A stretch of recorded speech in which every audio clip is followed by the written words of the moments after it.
नमस्कार दोस्तों, मेरा नाम है अंशुमन नायक और आप सभी का बहुत बहुत स्वागत है इंडियन डिफेंस न्यूज के डिफेंस टॉक सीरीज में, जहां पर हम रोज नए नए डिफेंस अपडेट्स के बारे में बात करते हैं। तो चलिए देर न करते हुए आज की वीडियो शुरू करते हैं।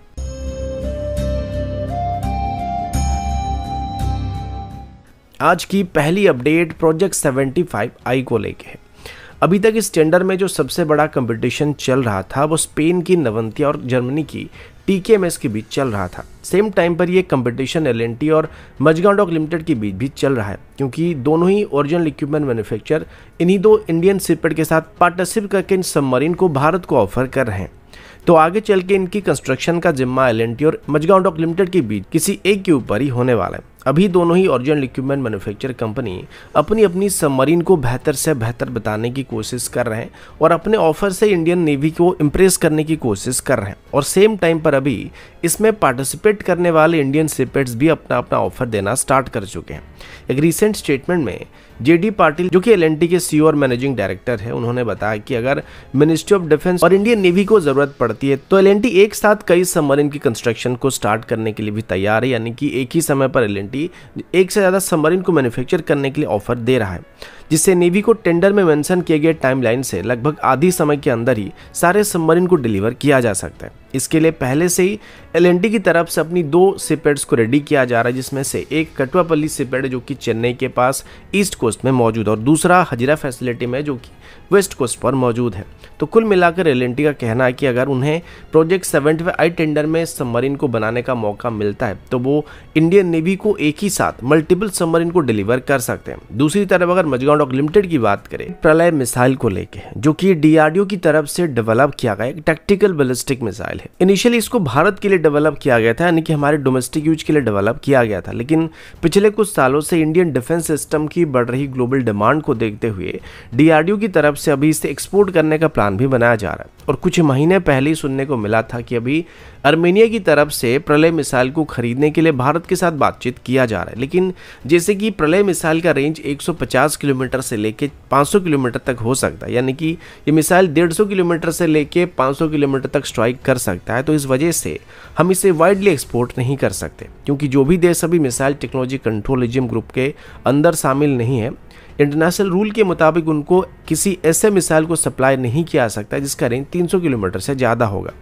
इसी वजह से जब ब्रह्मोस मिसाइल को भारत की तरफ से रशिया के साथ मिलकर डेवलप करना स्टार्ट किया गया था, इसकी रेंज को 290 किलोमीटर तक सीमित रखा गया था, क्योंकि तब भारत MTCR ग्रुप में शामिल नहीं हुआ था। और जैसे हम MTCR ग्रुप में शामिल हुए तो उसके बाद ब्रह्मोस मिसाइल की रेंज को भी इंक्रीज करना स्टार्ट किया गया था। तो इसी वजह से अभी प्रलय मिसाइल की रेंज को भी DRDO की तरफ से 290 किलोमीटर तक सीमित रखने का प्लान किया जा रहा है, जो कि इसका एक्सपोर्ट वेरिएंट होने वाला है। इसके अलावा अभी DRDO की तरफ से प्रलय मिसाइल का एक नया कन्फिगरेशन को भी तैयार किया जा रहा है, जिसमें एक ही कैनिस्टर में दो मिसाइल को इंटीग्रेट किया जाएगा, जो अभी सिर्फ एक ही मिसाइल तक सीमित है। इसे एक ही व्हीकल में एक बार में दो मिसाइल को कैरी किया जा सकता है, जो इस मिसाइल की रैपिड डिप्लॉयमेंट और लॉन्च पैरामीटर को और भी बेहतर करने के साथ साथ हमें और इसकी एक्सपोर्ट कस्टमर दोनों को बेहतर फायर पावर को प्रोवाइड कर पाएगा। और हो ना हो, सबसे पहले इन मिसाइल को आर्मेनिया को एक्सपोर्ट करने की उम्मीद किया जा रहा है।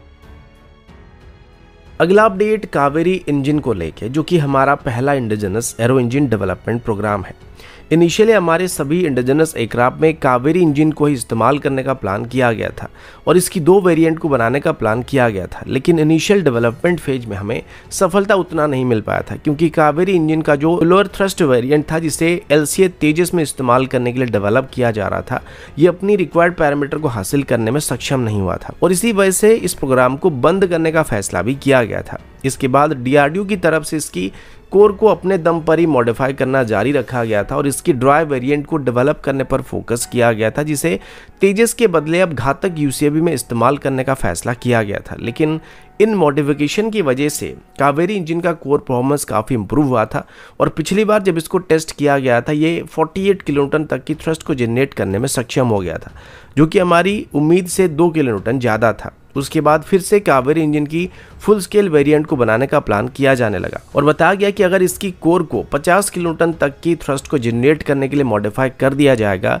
तो इसमें एक नया आफ्टरबर्नर सेक्शन लगाया जा सकता है, जिसको अभी ब्रह्मोस एरोस्पेस की तरफ से डेवलप किया जा रहा है और ऐसा करने से ये इंजन 80 किलोटन तक की थ्रस्ट को जनरेट करने में सक्षम हो जाएगा और इसे तेजस में इस्तेमाल किया जा सकेगा। अभी फाइनली इसको लेके एक बड़ी खबर सामने आई है जिसमें ये बात बताया जा रहा है कि अब कावेरी इंजन की ड्राइव वेरिएंट 51 किलोन्यूटन तक की थ्रस्ट को प्रोड्यूस करने में सक्षम हो चुका है, जिसके बाद अभी कावेरी 2.0 के लिए रास्ता काफी साफ नजर आ रहा है। अभी एक बार फिर से ड्राई कावेरी इंजन को रियल वर्ल्ड कंडीशन में टेस्ट करने का प्लान किया जा रहा है और इसको अभी एयरक्राफ्ट में इंटीग्रेट करने के लिए क्लियरेंस भी दिया जा चुका है, जिसके बाद इसे किसी फ्लाइंग टेस्ट बेड में इंटीग्रेट किया जाएगा और उसके बाद रियल वर्ल्ड कंडीशन में इसकी थ्रस्ट आउटपुट और परफॉर्मेंस को वैलिडेट किया जाएगा, जिसके बाद अगर सब कुछ सही रहा तो ये कावेरी इंजन की फर्दर डेवलपमेंट के लिए रास्ता साफ करने वाला है। क्योंकि अभी अगर कावेरी इंजन 51 के बदले 50 किलोटन तक की थ्रस्ट को भी रियल वर्ल्ड कंडीशन में मेंटेन कर पाता है तो आगे चल के नई आफ्टर बर्निंग मॉड्यूल के साथ ये 80 किलोटन या उससे थोड़ा ज्यादा थ्रस्ट को जनरेट करने में सक्षम हो जाएगा और ऐसा करने से हम इसको तेजी में इस्तेमाल कर पाएंगे, जो हमारी एरो इंजन डेवलपमेंट प्रोग्राम के लिए बहुत ही बड़ा सक्सेस होने वाला है। अगला अपडेट यूएवीज को लेकर और अभी हम इंडियन आर्म्ड फोर्सेस में इस्तेमाल होने वाले पुराने और एग्जिस्टिंग यूएवीज के बारे में बात करने वाले हैं। कई सालों से हमारे मिलिट्री में या अलग अलग फोर्सेस में जिन यूएवी का इस्तेमाल किया जा रहा है उन सभी में निकल कैडमियम और सिल्वर जिंक बैटरी का इस्तेमाल किया जा रहा है। ये बैटरीज अभी भारत में ही बनाया जा रहे हैं, जिस वजह से आज तक इनकी सप्लाई चेन और अवेलेबिलिटी को लेकर कई इशू का सामना नहीं करना पड़ा है। लेकिन इन बैटरी का एक मेजर प्रॉब्लम ये है कि ये बैटरी काफ़ी हैवी होते हैं और इनका power density lithium ion battery के मुकाबले काफ़ी कम होता है। इसी वजह से ये ज़्यादा लंबे समय तक ऑपरेट नहीं कर पाता और ये 2 से 3 साल के अंदर ख़राब भी हो जाते हैं, जिनको रिप्लेस करना पड़ता है। इसी वजह से अभी हमारी सभी एग्जिस्टिंग पुरानी हो रही यूएवी में लिथियम आयन बैटरी का इस्तेमाल करने का फैसला किया जा रहा है, जो उनकी सिल्वर जिंक बैटरी को रिप्लेस करने वाली है। लिथियम आयन बैटरी के बारे में बताने की ज़रूरत नहीं, आप सभी इसके बारे में जानते होंगे कि बैटरी काफ़ी हल्के होते हैं, कम समय के अंदर चार्ज हो जाते हैं और उनकी पावर डेंसिटी काफ़ी अच्छी होती है, जिस वजह से ये नॉर्मल लीड एसिड या सिल्वर एसिड बैटरी सेल के मुकाबले काफ़ी बेहतर बैकअप को प्रोवाइड कर सकते हैं। खास करके यूएवी में जहाँ पर वेट हमेशा एक मेजर प्रॉब्लम होता है और हर ग्राम का हिसाब रखना पड़ता है, वहाँ पर कन्वेंशनल बैटरी को अगर लिथियम आयन बैटरी से रिप्लेस किया जाएगा तो इसकी वेट को काफ़ी कम किया जा सकता है, जो कि ओवरऑल यूएवी की फ्लाइट परफॉर्मेंस को काफ़ी बेहतर करने में हमको मदद कर सकता है। और अभी लिथियम आयन बैटरी को यूएवी में इंटीग्रेट करने के लिए डीआरडीओ की तरफ से एक खास बीएमएस यानी कि बैटरी मैनेजमेंट सिस्टम को भी डेवलप किया गया, जो कि इन लिथियम आयन बैटरी पैक की सेफ्टी के लिए काफ़ी ज़रूरी होने वाला है। अगला update man portable anti tank guided missile को लेके है। Man portable anti tank guided missile एक 3rd जनरेशन की फायर एंड फॉरगेट टाइप की एंटी टैंक गाइडेड मिसाइल है, जिसे डीआरडीओ की तरफ से डेवलप किया गया है,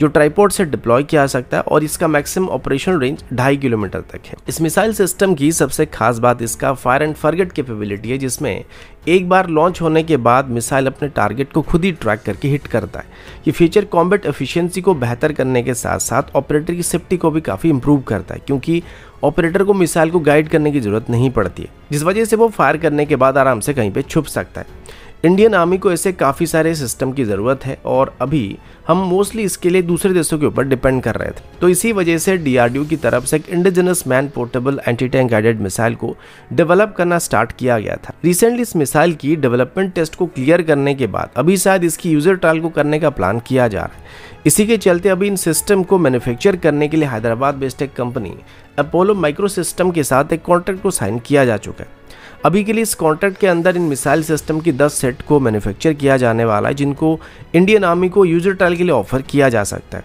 इस मिसाइल सिस्टम का एक स्टैंडर्ड फीचर इसका टैंडम वॉरेट कन्फिगरेशन है, जो मॉडर्न टैंक की एक्सप्लोजिव रिएक्टिव आर्मर को पेनिट्रेट करने के लिए डिज़ाइन किया गया। इस कन्फिगरेशन में 2 वॉरेट होते हैं। पहला प्रीक्रसर चार्ज होता है और ये पहला वॉरेट जो होता है वो एक्सप्लोजिव रिएक्टिव आर्मर को न्यूट्रलाइज करने के लिए डिजाइन किया गया है, यानी कि जब इम्पैक्ट होगा तो टैंक का जो एक्सप्लोजिव रिएक्टिव आर्मर होगा वो प्रीक्रसर चार्ज के साथ डिस्ट्रॉय हो जाएगा और जो मेन आर्मर होगा वो थोड़ा वीक पड़ जाएगा। उसके बाद मेन वॉरेट और चार्ज होता है और ये पहले से वीक हो चुके आर्मर को जाके बाद में हिट करता है, जिस वजह से मॉडर्न एक्सप्लोजिव रिएक्टिव आर्मर से इक्विप किए गए टैंक को भी इस man portable anti tank guided missile से बहुत ही आसानी से डिस्ट्रॉय किया जा सकता है। तो दोस्तों अभी के लिए इतना ही, मिलता हूँ आपसे अगले वीडियो में, तब तक के लिए जय हिंद, वंदे मातरम।